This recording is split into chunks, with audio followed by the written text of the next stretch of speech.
C'était la vie quotidienne des populations dans la préfecture de Nujiang, dans le sud-ouest de la Chine.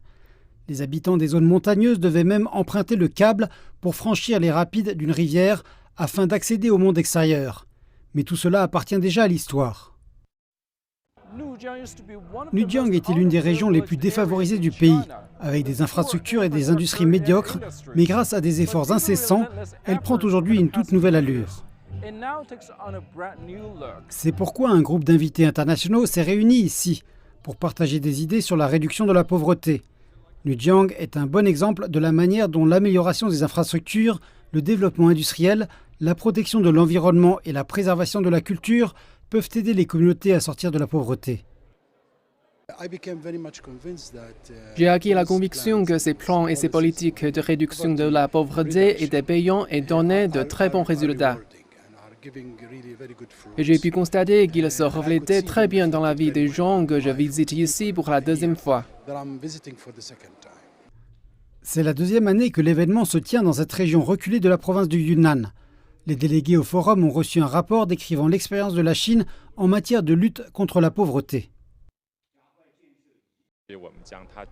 Nous appelons cela un modèle de rêve représentant diverses approches, telles que le suivi dynamique des risques de rechute des communautés dans la pauvreté et l'aide apportée aux villageois relocalisés pour qu'ils s'adaptent mieux à un mode de vie moderne. Je pense que toutes ces approches sont universellement instructives. Nous aimerions coopérer avec la Chine pour apprendre, en particulier en termes de production alimentaire, la puissance de l'agriculture de haute technologie à travers les zones pilotes.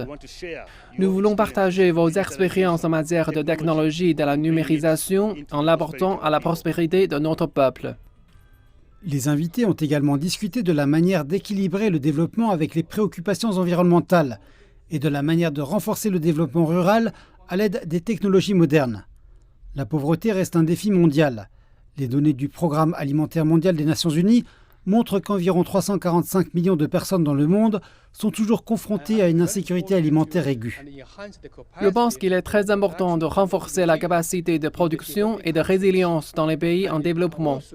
Nous devons également aider les pays en développement à réduire les pertes alimentaires après la production.